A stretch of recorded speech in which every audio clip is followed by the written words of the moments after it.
पर केवल शनिदेव ही माया के जाल में नहीं फंस रहे थे। गजासुर और गजमुखासुर दोनों ही प्रभु विष्णु के बनाए जाल में फंस चुके थे। बरसों बीत गए थे, ऐसा लग रहा था कि जैसे इन आदि प्रेमियों के भाग में केवल विरह है, मिलन नहीं, जैसे इनका प्रेम कभी सफल नहीं होगा। पर सच्चा प्रेम अपना मार्ग खोज ही लेता है। कितने कालखंड बीते, स्मरण नहीं, पर अंत में देवी पार्वती की पुकार महादेव के हृदय तक पहुंच गई। ओम नमः शिवाय। आंखें खुली, उनके मन ने देवी सती के अंश को पहचान लिया था। पर अब महादेव संपूर्ण सत्य जानना चाहते थे, इसलिए वह ऋषि के वेश में अपने चिर प्रिया के प्रेम की परीक्षा लेने पहुंचे। ओम नमः शिवाय। ओम नमः। बस कीजिए देवी।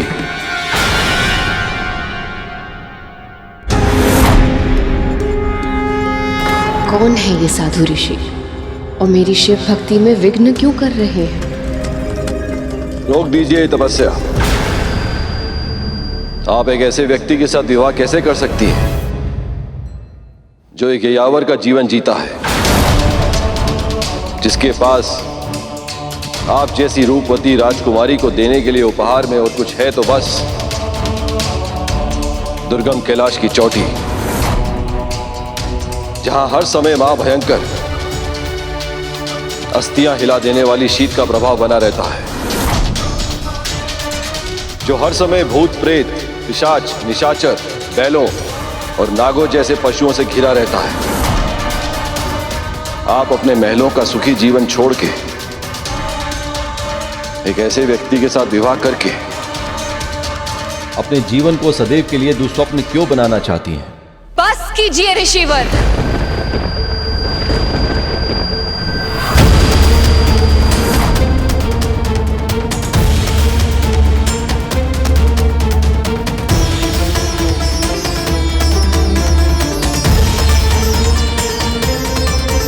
आप जो भी अपनी वाणी को विराम दीजिए। जिनके बारे में अनर्गल प्रलाप कर रहे हैं, मैं उनसे प्रेम करती हूं। यदि अब आपने उनके विरुद्ध एक और शब्द कहा तो मैं ये भूल जाऊंगी कि आप एक ऋषिवर हैं, सम्माननीय हैं।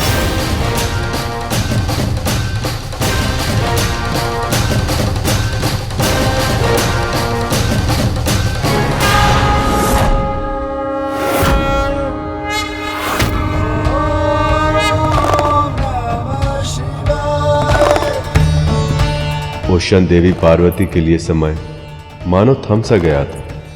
उन्हें आभास हो गया था कि शिव से उनका मिलन होने को।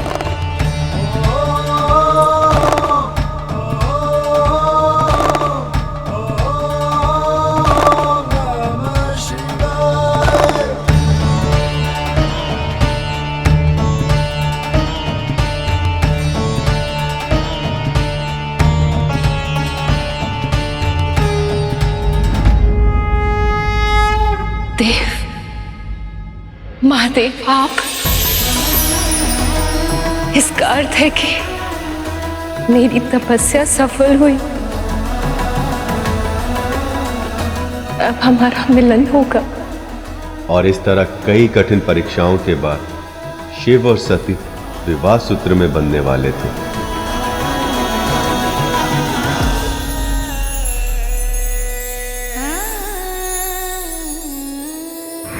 महादेव की जैसी बारात पूरी सृष्टि में कोई और बारात ना आज तक हुई है और ना ही कभी भविष्य में होगी, जिस समारोह में वह एक बैल पर सवार हो, भूत प्रेत, पिशाच, निशाचर जैसे विशेष अतिथि हो, जहां देवता और दानव बिना झगड़ा किए एक साथ सम्मिलित हो। उस बारात को तो अद्भुत होना ही था। और वर की शोभा का तो वर्णन ही कैसे किया जाए। उनके पूरे तन में भस्म लगी थी, सर्प आभूषण थे, शीश पर जटाएं थी और उन्होंने अघोरी की तरह वस्त्र पहने हुए थे। पर जब वधू की मां ने ऐसे वर को देखा तो भय से काम कर अचेत होगी।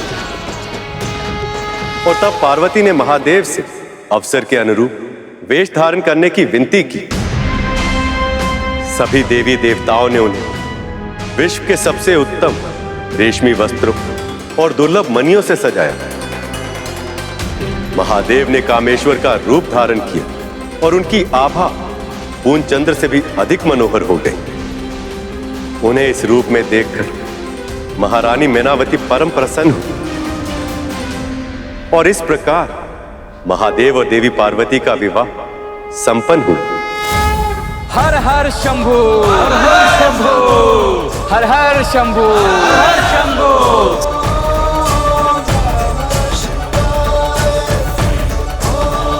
अब शीघ्र ही महादेव और माता शक्ति की विरह के दर्द की करुणा में गजासुर स्वयं महादेव को मुक्त कर देगा। जहां एक और प्रभु विष्णु की योजना पूरी होने वाली थी, वहीं नियति शनि देव को कैलाश की ओर ले जा रही थी।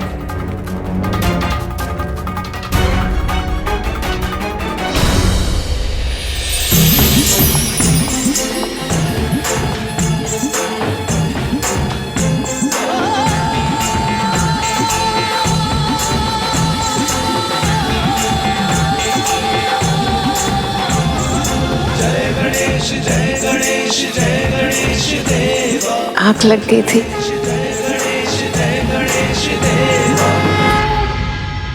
पुत्र, मुझे कितनी देर हो गई सोते सोते? कितने पैर बीते उसका तो पता नहीं माँ, पर कुछ देर अवश्य हो गई है। तो तूने मुझे जगाया क्यों नहीं? इतनी देर से ऐसे ही बैठा रहा।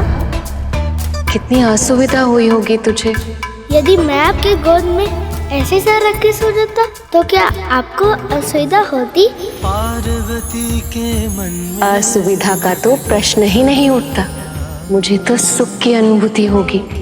बस माँ, बिल्कुल वही अनुभूति मुझे भी हुई है। मेरी सहायता से आपको तनिक विश्राम मिल पाए, ये मेरे लिए असुविधा नहीं, बहुत सुख की बात है माँ। आज अब तू सो जा मेरे पास, आजा।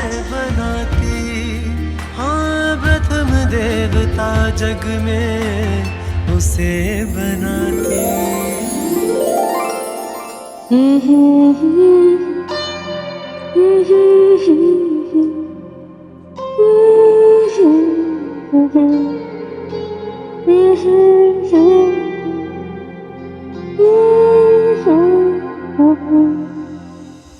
शनिदेव गणेश की ओर बढ़ रहे थे, किंतु गणेश को देखने के मोह में वो ये भूल गए थे कि उनकी वक्र दृष्टि गणेश के जीवन में संकट ला सकती है। मन चाहता है कि आगे बढ़ता जाऊं, मस्तिष्क कहता है कि वापस लौट जाऊं, और ये पग हैं कि रुकने का नाम ही नहीं लेते। ऐसे में क्या करूं मैं?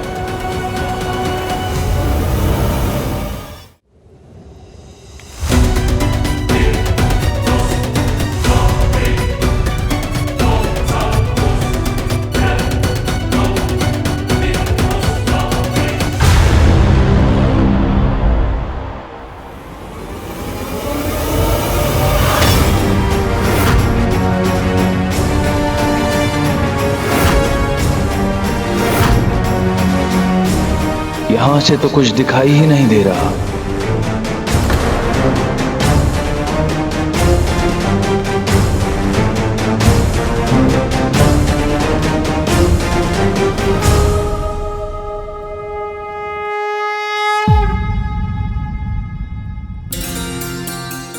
चंद्र का प्रकाश तेरे विश्राम में विघ्न पहुंचा रहा होगा।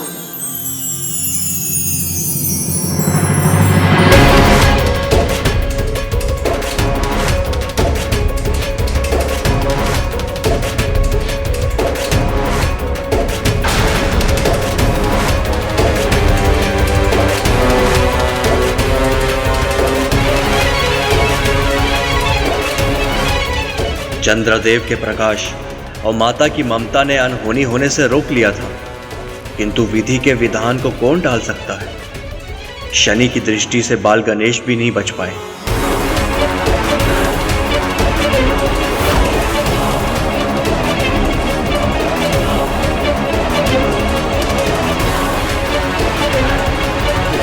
शनिदेव, यहाँ तक आने के बाद इस बालक को बिना देखे क्यों जा रहे हैं? चंद्रदेव, मैं वो भाग्यहीन हूं जो किसी को नहीं देख सकता, इस बालक को भी नहीं। धैर्य रखिए शनिदेव, धैर्य का परिणाम सदैव सुखद ही होता है।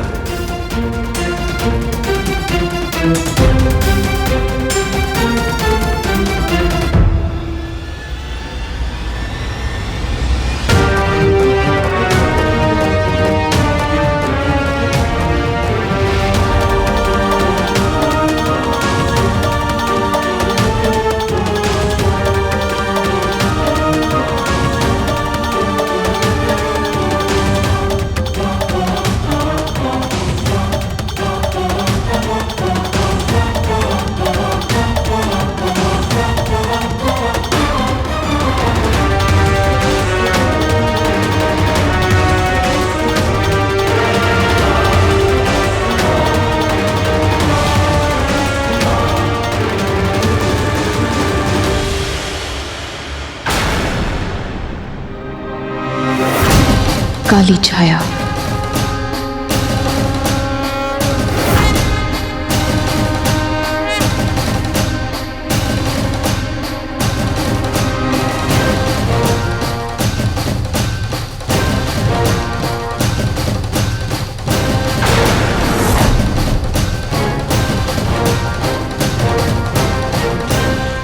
शनिदेव,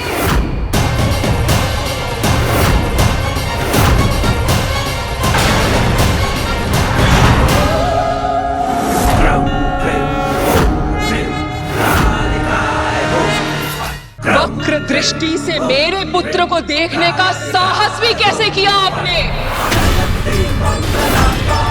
माँ, माँ मुझे क्षमा कर दीजिए माँ। आपका कर्तव्य है कि आप अपनी भावनाओं को नियंत्रित रखें। अपने धर्म से बाध्य हैं आप, और फिर भी आपने ये नियम तोड़ दिया। मेरे पुत्र के साथ अकल्पनीय अपराध कर दिया आपने, और अब इस अपराध का दंड आपको भोगना ही होगा दंडाधिकारी। मुझे क्षमा कर दीजिए।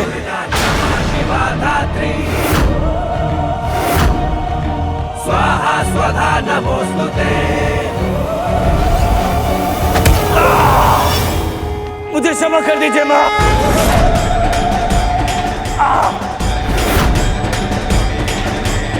मुझे क्षमा कर दीजिए।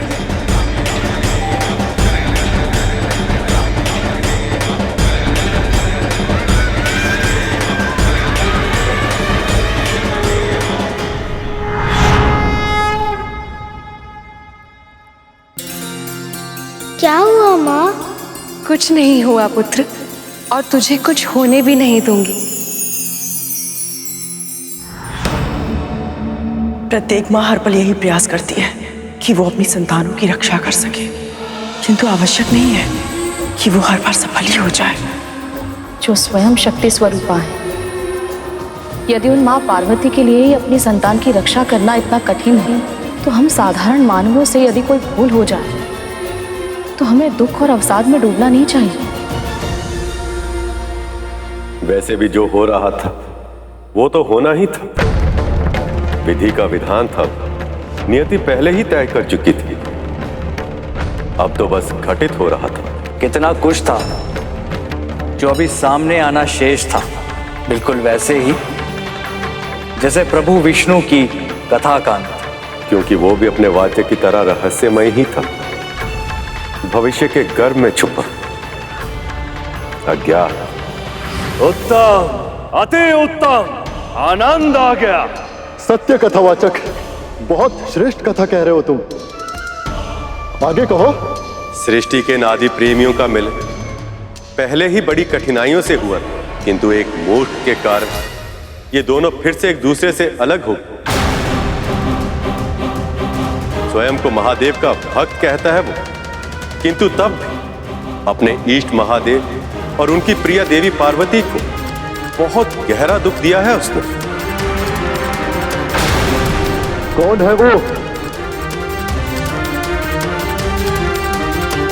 बोलो कथावाचक। उस दुष्ट के बारे में जानने की उत्सुकता मेरे प्राण ले लेगी। तुम्हें जो चाहिए वो मांग लो, परंतु बताओ मुझे कौन है वो मूर्ख?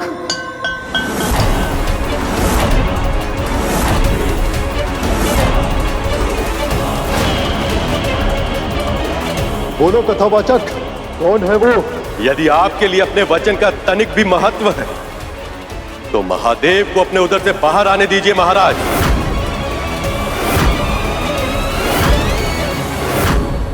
क्योंकि वो मूर्ख आप ही हैं।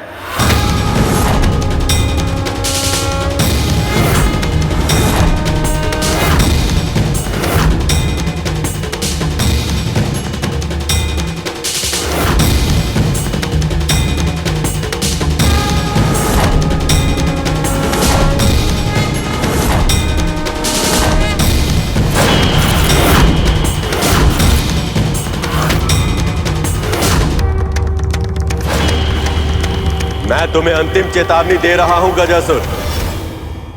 अब अपना वचन पूरा करो, महादेव को मुक्त कर दो।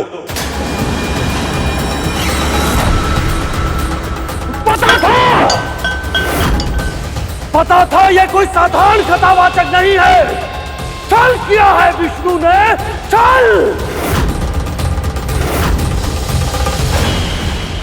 गजासुर, किसी भी मूल्य पे महादेव को उधर से बाहर मत आने देना, किसी भी मूल्य पर नहीं।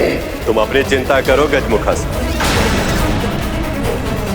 असाधारण वरदान मांगकर तुम अमर हो गए, क्योंकि पिता के योगदान के बिना केवल मां से एक संतान की उत्पत्ति नहीं हो सकती। पर ऐसा एक बालक संसार में जन्म ले चुका है और शीघ्र ही वो तुम्हारा अंत करेगा।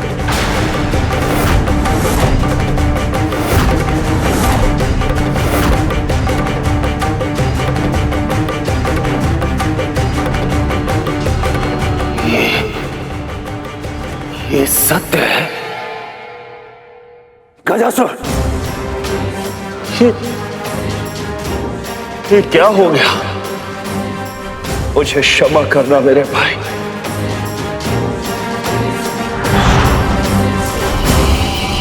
गजासुर छल के आगे पराजय स्वीकार नहीं करेगा। महादेव मेरी इच्छा के बिना मेरे उदर के बाहर नहीं आ सकते। आपने मुझे अंतिम चेतावनी दी थी ना विष्णु, अब मैं तुम्हें अंतिम अवसर देता हूं। निकाल सको तो खींच कर निकाल लो महादेव को मेरे उदर से।